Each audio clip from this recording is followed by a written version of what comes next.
भगवान श्री कृष्ण कहते हैं कि जीवन में कभी मौका मिले तो किसी के लिए सारथी बनना, स्वार्थी नहीं, क्योंकि किसी का सारथी बनना एक महापुण्य का कार्य है तथा स्वार्थी बनना एक अत्यधिक पाप का विषय है। असली खुशी की कुंजी यही है कि आप अपने मन से इच्छाओं के बोझ को हल्का कर दो, क्योंकि इच्छा एक ऐसा रास्ता है जो आपको गलत मार्ग की तरफ ले जाता है। कर्म करते रहो, उसका उचित एवं सही फल आपको अवश्य मिलेगा। समय के साथ उसका उचित एवं सही फल अवश्य मिलेगा। अपना हृदय अपने काम पर लगाओ, इसके इनाम या परिणाम पर नहीं। अगर आप पहले से ही फल की इच्छा करने लगे तो आपका ध्यान आपके कर्म से भटक जाएगा। इसका तात्पर्य यह है कि आप अपने हृदय को सिर्फ अपने कार्य पर ही लगाओ, इसके इनाम या परिणाम पर मत लगाओ। यदि आप किसी को छोटा देख रहे हो तो आप उसे या तो दूर से देख रहे हो या फिर अपने भीतर के अहंकार से। अगर आप किसी को छोटा समझ रहे हो तो जरूरी नहीं है कि आप जो समझ रहे हो वो सत्य है, सही है। ऐसा जरूरी नहीं है कि जो आप देख रहे हो वो सत्य हो। इस मामले में आप कहीं ना कहीं गलत भी सिद्ध हो सकते हो, क्योंकि अहंकार इंसान को अंधा बना देता है। कभी कभी अहंकार के वश में आकर मनुष्य सत्यता को नहीं देख पाता और गलत कदम उठा लेता है। याद रहे, युद्ध हो या जीवन हो, सफलता केवल 3 शस्त्रों से मिलती है। पहला धर्म, दूसरा धैर्य और तीसरा साहस। धर्म सभी के लिए स्वर्ग का दरवाजा खोल देता है, अर्थात दूसरा जो शस्त्र है धैर्य, वो मनुष्य को मजबूत बना देता है, तथा तीसरा जो शस्त्र है साहस, वो हर इंसान को वीर बना देता है।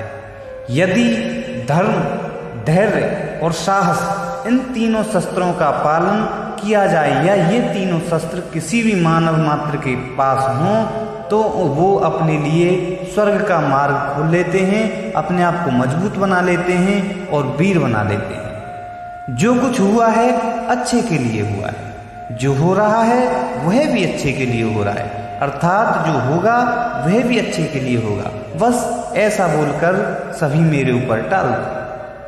अपने अनिवार्य कर्तव्य का पालन करते रहो, क्योंकि क्रिया वास्तव में निष्क्रिया से बेहतर होती है। क्योंकि खाली मस्तिष्क एक शैतान के घर के समान होता है। यदि कोई कार्य इसे नहीं सौंपा जाए तो यह अपने अंदर अनेक प्रकार के निष्क्रिय कार्यों को जन्म देने लगता है, जिसके वश में आकर कोई भी मनुष्य खिन्न एवं पापजनक कार्य को करने में तय हो जाता है, किसी भी खिन्न एवं पापजनक कार्य को करने में जुट जाता है। इसलिए सदैव अपने अनिवार्य कर्तव्य का पालन करते रहे, जिसके कारण आपका ध्यान अपने धर्म एवं कर्तव्य से कभी ना भटके। कल की फिक्र मत करो, जिस ईश्वर ने आज तक आपको संभाला है वह आगे भी आपको संभाल लेगा। श्री कृष्ण कहते हैं कि कठिन समय में समझदार व्यक्ति रास्ते खोजते हैं और कायर व्यक्ति बहाने। अगर आपके सामने कभी कठिन समय आए या आपका सामना कभी कठिन समय से हो तो आप उसके रास्ते खोजना।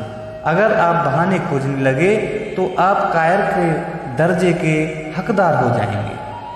अगर तुम्हें किसी ने दुख दिया है तो बुरा मत मानना, क्योंकि लोग उसी पेड़ पर पत्थर मारते हैं जिस पेड़ पर ज्यादा मीठे फल लगते हैं।